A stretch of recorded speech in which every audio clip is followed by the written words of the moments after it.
Hello friends, white board സ്റ്റോറിലേക്ക് സ്വാഗതം. നമ്മളിന്ന് പോകുന്നത് മിഷൻ ഇമ്പോസിബിൾ സീരീസിലെ പുതിയ ചിത്രത്തിലേക്കാണ്. ഈ ചിത്രത്തിൻ്റെ ഒരു വൺ ലൈനിലേക്ക് നമ്മൾ പോകണമെന്നുണ്ടെങ്കിൽ ഏതൻ ഹണ്ട് എന്ന് പറയുന്ന ബ്രിട്ടീഷ് സ്പൈ കഥാപാത്രം, ടോം ക്രൂസ് പ്ലേ ചെയ്യുന്ന സെൻട്രൽ കഥാപാത്രം, അദ്ദേഹത്തിനടുത്തൊരു കീ ഉണ്ട്. ആ കീ ഉപയോഗിച്ച് എന്ത് എൻറ്റിറ്റിയാണ്, എന്ത് കാര്യമാണ് തുറക്കാൻ പറ്റുന്നത്, തുറന്നു കഴിഞ്ഞാൽ അതിൻ്റെ അകത്ത് എന്താണുള്ളത്, ഇതാണ് ഇതിൻ്റെ ഒരു സെൻട്രൽ പ്ലോട്ട്. ഈ തുറക്കാൻ പറ്റുന്ന സാധനവും തുറക്കുന്നതിൻ്റെ അകത്തിരിക്കുന്ന സാധനത്തിനെ വില്ലനും സെയിം ടൈം ആക്സസ് ചെയ്യാനായിട്ട് ശ്രമിക്കുന്നു. അപ്പം രണ്ടുപേരും ഒരേ സാധനത്തിലോട്ടുള്ള ആക്സസ് അവർ തമ്മിലുള്ളൊരു ക്യാറ്റ് ആൻഡ് മൗസ് ഗെയിമാണ് ഇതിൻ്റെ ഒരു സെൻട്രൽ പ്ലോട്ട് എന്ന് പറഞ്ഞു കഴിഞ്ഞാൽ. ഈ പ്ലോട്ടിനെ സപ്പോർട്ട് ചെയ്യാനായിട്ട് ബാക്കിയുള്ള ആക്ടേഴ്സും അവരുടെ ക്യാരക്ടേഴ്സും വരുന്നുണ്ട്. ഗ്രേസ്, ലൂത്തർ, ബെഞ്ചി, ഇവരെല്ലാവരും വരുന്നുണ്ട്.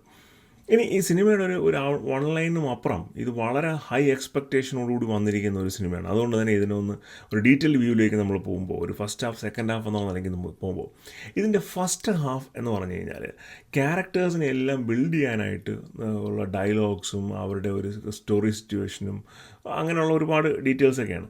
അപ്പോൾ അതിവിടെ ഒരു ചെറിയ ലാഗ് ഉണ്ടാക്കുന്നുണ്ട്. ആ ഒരു ഫസ്റ്റ് ഹാഫിൽ ഭയങ്കരമായിട്ടുള്ള ഒരു ചെറിയ ലാഗുണ്ട്. കാരണം ക്യാരക്ടേഴ്സ് കണ്ടിന്യൂസ്ലി അങ്ങോട്ടും ഇങ്ങോട്ടും സംസാരിച്ചുകൊണ്ടിരിക്കുന്ന ഒരു സിറ്റുവേഷനാണ്. പക്ഷേ എനിക്ക് പേഴ്സണലി അത് ഭയങ്കര ഇഷ്ടപ്പെട്ടു. കാര്യം ഇത് ലാസ്റ്റ് ഭാഗമായിട്ടാണ് ഈ സ്റ്റുഡിയോ ഈ സിനിമ പ്രസൻറ്റ് ചെയ്തിരിക്കുന്നത്. അപ്പോൾ എല്ലാ ക്യാരക്ടേഴ്സിനും വേണ്ട വിധത്തിലുള്ള ഒരു ഇമ്പോർട്ടൻസ് കൊടുത്ത് അവരുടെ ഒരു സ്റ്റോറി ലൈൻ ബിൽഡ് ചെയ്യുന്നതിന് വേണ്ടിയിട്ട് ഈ സിനിമയിൽ ഒരു ഫസ്റ്റ് 1 hour ശ്രമിച്ചിട്ടുണ്ട്. ഇനി അത് കഴിഞ്ഞിട്ടുള്ള ഒരു 1.5 മണിക്കൂറാണ് ഈ സിനിമ ശരിക്കും പറഞ്ഞാൽ ഒരു ഹൈ ഗിയറിലേക്ക് പോകുന്നു. ആ ഹൈ ഗിയറിലേക്ക് പോകുമ്പോൾ ഈ സിനിമ കംപ്ലീറ്റ്ലി ഒരു എൻജോയ്മെൻറ്റ് എക്സ്പീരിയൻസായി മാറുന്നുണ്ട്. നമുക്കറിയുന്ന ആക്ഷൻ സീക്വൻസാണ്, നായകനാണ് ജയിക്കാൻ പോകുന്നത്. പക്ഷേ എങ്ങനെ ഇതിൻ്റെ ഒരു ടെൻഷൻ ഓഡിയൻസിലേക്ക് കൊണ്ടുവരാനായിട്ട് ഇതിൻ്റെ സെക്കൻഡ് ഹാഫിന് ഗംഭീരമായിട്ട് സാധിച്ചിട്ടുണ്ട്. അതും ഇതിൻ്റെ മേജർ ആക്ഷൻ സീക്വൻസുകളെല്ലാം വരുന്നത് സെക്കൻഡ് ഹാഫിലാണ്. ആ ആക്ഷൻ സീക്വൻസുകളെല്ലാം ഷൂട്ട് ചെയ്തിരിക്കുന്നത് IMAX ക്യാമറയിലാണ്. അപ്പോൾ നമ്മൾ ഏറ്റവും നല്ല സ്ക്രീനിൽ നല്ല സൗണ്ട് വിഷ്വലോടുകൂടി ഈ സിനിമ കാണുമ്പോൾ ആ ഒരു കംപ്ലീറ്റ് വികാരം, അതായത് ഒരു ടെൻസ്ഡ് സിറ്റുവേഷൻ നമ്മളുടെ അടുത്തേക്ക് എത്തിക്കാനായിട്ട് ഈ സിനിമയ്ക്ക് 100% സാധിച്ചിട്ടുണ്ട്. ഇതിൻ്റെ ഒരു ടെക്നിക്കൽ സൈഡിലേക്ക് പോകുകയാണെന്നുണ്ടെങ്കിൽ ക്രിസ്റ്റഫർ മെക്വറിയാണ് ഡയറക്ടർ. ടോം ക്രൂസിൻ്റെ മെയിൻ ഫ്രണ്ട് ആൻഡ് ഡയറക്ടറാണ് ക്രിസ്റ്റഫർ മെക്വറി. അവർ പിന്നെ മാവറിക് ഡയറക്റ്റ് ചെയ്തിരുന്നു. ഇതിന് മുമ്പുള്ള മിഷൻ ഇമ്പോസിബിൾ സീരീസിലുള്ള 1-2 സിനിമകൾ ഡയറക്റ്റ് ചെയ്തിരുന്നു. അങ്ങനെ നല്ലൊരു ക്രൂ ഇതിൻ്റെ ബാക്കിൽ ഇതിൻ്റെ ടെക്നിക്കൽ ഡീറ്റെയിൽസ് നോക്കിയിട്ടുണ്ട്. ഇതിൻ്റെ എഡിറ്റിംഗ് എല്ലാം നല്ല ഫാസ്റ്റ് ബേസ്ഡ് ആയിട്ടാണ് ഇതിൻ്റെ എഡിറ്റിംഗ് ചെയ്തിരിക്കുന്നത്. പ്രത്യേകിച്ചും ഇതിലൊരു സ്റ്റണ്ട് സീക്വൻസ് ഉണ്ട്, ഒരു ഫിസിക്കൽ കോമ്പാറ്റ് സ്റ്റണ്ട് ഉണ്ട്, ഒരു ആർട്ടിക്കിൾ വെച്ച് നടക്കുന്ന ഒരു സ്റ്റണ്ട്. ആ സ്റ്റണ്ട് എഡിറ്റ് ചെയ്തിരിക്കുന്ന രീതി, അത് പലപ്പോഴും നമ്മൾ സിനിമയൊക്കെ നല്ല ലേൺ ചെയ്യണമെന്ന് ആഗ്രഹമുള്ള ആൾക്കാർക്ക് റെഫറൻസ് ആയിട്ട് ഉപയോഗിക്കാവുന്ന ഒരു മെറ്റീരിയലാണ്. അതിൽ 2 സ്ഥലങ്ങളിൽ നടക്കുന്ന സ്റ്റണ്ടിനെ എഡിറ്റ് ചെയ്ത് മിക്സ് ചെയ്തിരിക്കുന്നത് ഗംഭീരമായിട്ട് മിക്സ് ചെയ്തിട്ടുണ്ട്. ഞാൻ ഇത്രയും പ്രിസൈസ് മിക്സിങ് അല്ലെങ്കിൽ പ്രിസൈസ് എഡിറ്റിംഗ് ഞാൻ വേറെ സിനിമകളിലൊന്നും ഈ അടുത്ത കാലത്ത് കണ്ടിട്ടില്ല, ആക്ഷൻ സിനിമകളിലൊന്നും.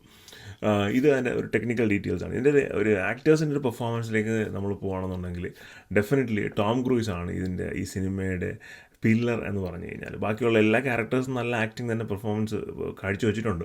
പക്ഷേ ടോം ക്രൂസ് എന്ന് പറയുന്ന മനുഷ്യൻ്റെ ഒരു എഫേർട്ട്, അദ്ദേഹത്തിരിക്കുന്ന ആക്ഷൻ സീക്വൻസുകൾ ചെയ്യാനിട്ടിരിക്കുന്ന ഒരു എന്താ പറയുക, ഒരു ആത്മാർത്ഥതയൊക്കെ ഭയങ്കരമായിട്ട് നമ്മൾ കൈയടിച്ച് പ്രോത്സാഹിപ്പിക്കേണ്ട ഒരു കാര്യമാണ്.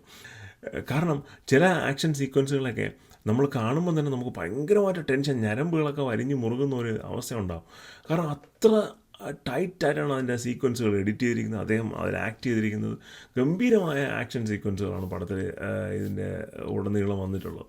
അതെല്ലാം ടോം ക്രൂസ് എന്ന് പറയുന്ന ആക്ടർ നിർബന്ധമായും ഒരു സ്റ്റാൻഡിങ് കയ്യടി അർഹിക്കുന്നുണ്ട്. മിഷൻ ഇമ്പോസിബിൾ സീരീസുകൾ ഇതിന് മുമ്പ് ഓരോ സീരീസിലും പുതുതായിട്ടുള്ള ആക്ഷൻ സീക്വൻസുകളും എലമെൻറ്റ്സും കൊണ്ടുവരാനായിട്ട് ടോം ക്രൂസ് ശ്രമിച്ചിട്ടുണ്ട്. ഇതതിൻ്റെ ഒരു ഫൈനൽ പടം എന്നുള്ള രീതിക്കാണ് അവർ പ്രസൻറ്റ് ചെയ്തിരിക്കുന്നത്. പക്ഷേ നമുക്ക് പറയാൻ പറ്റില്ല, പലപ്പോഴും ഇംഗ്ലീഷ് സിനിമകളിൽ സ്റ്റുഡിയോസിൽ അവർ ഈ മണി ബോക്സ് ഓഫീസിൽ നിന്ന് വരാൻ പറ്റുന്ന സിനിമകൾ വീണ്ടും വീണ്ടും വീണ്ടും ഉണ്ടായിക്കൊണ്ടിരിക്കുക. അതുകൊണ്ട് ഇനിയൊരു പാർട്ട് വരുമോ ഇല്ലയോ എന്ന് നമുക്ക് പറയാൻ സാധിക്കില്ല. പക്ഷേ എല്ലാ ക്യാരക്ടേഴ്സിനും നല്ല ഒരു സ്ക്രീൻ സ്പേസ് കൊടുത്തിട്ട് നല്ലൊരു ആക്ഷൻ പാക്കേജ്ഡ് മൂവിയായിട്ട് പ്രസൻറ്റ് ചെയ്യാനായിട്ട് മിഷൻ ഇമ്പോസിബിളിന് സാധിച്ചിട്ടുണ്ട്. ഇതിൻ്റെ ഒരു ഫസ്റ്റ് ഹാഫിൻ്റെ ഒരു ചെറിയ ലാഗ് മാത്രമേ ഉള്ളൂ.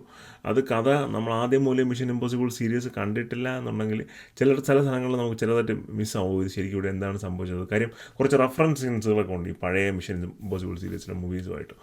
പക്ഷേ ഓവറോൾ ഞാൻ ഹൈലി റെക്കമെൻഡ് ചെയ്യുന്ന പടമാണ് തീർച്ചയായും നിങ്ങൾ തിയേറ്ററിൽ പോയി കാണണം. മസ്റ്റ് തിയേറ്റർ വാച്ചാണ്. ഇത് OTT വരട്ടെ അപ്പം ഞാൻ കാണാം, ഇത് മറ്റൊരു ആക്ഷൻ മൂവിയാണ്, അങ്ങനെയല്ല. അതിൻ്റെ ആക്ഷൻ സീക്വൻസുകൾ ഗംഭീരമായിട്ട് പുൾ ഓഫ് ചെയ്തിട്ടുണ്ട്. Most of scenes Tom Cruise ഒറ്റയ്ക്ക് ചെയ്തിരിക്കുന്നതാണ്.